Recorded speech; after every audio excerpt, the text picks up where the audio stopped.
Vairāk turpina Ants Pupols. Pēc aiziešanās no valsts kontrolas Ingūna Sudraba paziņoja, ka atpūtīsies. Ilgu laiku nekur nestrādāja. To viņa varēja atļauties, jo bija izveidojis uzkrājums 14,000 latu bankās un iepirkus Latvijas gāzes, Valmieras stikla šķiedras, Latvijas kuģniecības, Olaina farmu, kā arī Kazino Olimpiku un būvniecības uzņēmuma Merks Igauņu mācas uzņēmuma akcijas kopsumā par 11,000 latiem.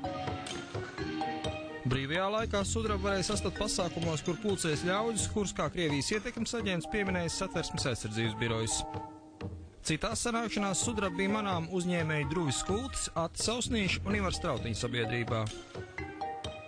Sudraba līdz pēdējiem noliedz nodomu iesaistīties politikā. Visbeidzot šonadēļ Sudraba sasauc presi, lai paziņot, ka dibinās tautas kustību un glābs Latvijas tautu no postošās Eiropas Savienības.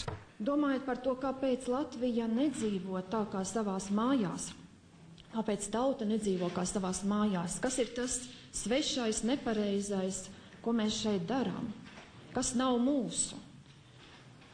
Tik ļoti gribās, lai mums atverās acis un mēs redzam, ka mēs dzīvojam pēc pasaules uzspiestās kārtības.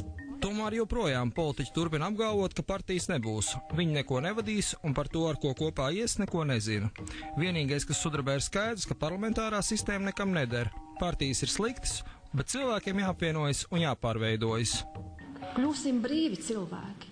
Nedzīvosim sistēmas uzspiestajās bailēs un alkatībā, jo tā ir sistēmas morāla un sistēmas domāšana. Turēt cilvēkus bailēs, tāpēc, ka pašiem tik ļoti vēlās, tāpēc, ka paši ir tik ļoti alkatīgi un paši tik ļoti vēlās nopelnīt uz citu rēķinu. Esiet brīvi, jo, ja cilvēks ir brīvs, dzīvojošs mīlestībā, viņš var izdarīt brīnumu lietas. Uz Sudrabas revolucionārās platformas prezentāciju bija ieradušies vien daži cilvēki, kas nav sabiedrībā plaši pazīstami. Arī uz žurnālistu jautājumiem, ar ko kopā viņa kustība būvēs, Sudraba neatbild. Viens saka, atbalstītāji nākšot no tautas. 2 dienas pēc masu kustības starta nekā personīgi novēro kādu sanāksmi Vecrīgā. Ierodas bijušais Latvijas ceļvaldes loceklis un premjera Andris Šķēls padomnieks, tagad uzņēmējs Druvis Kulte. Kopā ar viņu miljonārs, bijušais Latvenergo privatizācijas aģentūras pārvaldnieks, Rīgas piena kombināta īpašnieks, tagad Mīnhausen muižas un Liepājas tirgus līdziepašnieks Atis Sausnītis. Ienāk arī Rīgas Tehniskās universitātes projekta pārvaldības departamenta direktors Mareks Zeltiņš, kurš uz iepriekšējām pašvaldību vēlēšanām bija nodibinājis partiju Vienot Latvijai. Un visbeidzot bijušais vicepremjers un Rīgas vicemērs Ainārs Šlesers. Sudraba ierodas pēdējā. Viņai pēdām seko nekā personīgi.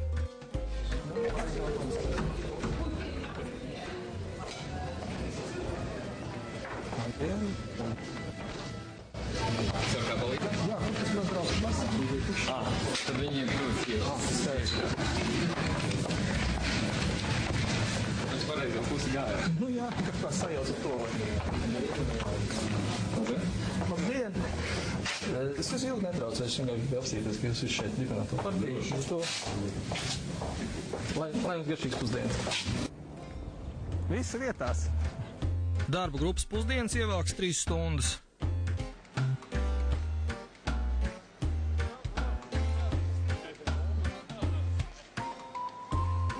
Sudraba kaut kur nozūd. Arī viņas atbalstītāji steidz izklīst. Skolskungs un Sausnīškungs, sakiet, kā jūs palīdzēsiet tai jaunai kustībai? Nu, mēs vienkārši par Latvijas nākotni un Latvijas politikas attīstību pārunājām. Esam arī kādreiz valdībā strādājuši kopā, un tas ir katram jānāk tagad palīgi aicinājums no valsts prezidenta, ir izskanējis no... Tā partija jūs lavēja vai kreis? Partija netiek dibināta, notiek šīs sarunas konsultācijas par Latvijas nākotni un politiskās sistēmas attīstību. Paldies! Tā kustība būs tā kreis vai labēja vai pa strādniekiem vai pa zemniekiem? To mēs vēl lemsim. Pirms pāris gadiem Sudraba ar Šleseru konfliktēja. Šlesers valsts kontrolierei publiski pārmet, ka viņi darbojas Pareks bankas akcionāri interesēs. Kontrolieri iesūdzēja Šleseru tiesā un piedzina no viņa kompensāciju 5000 latu. Tagad kara cirvis esot norakts.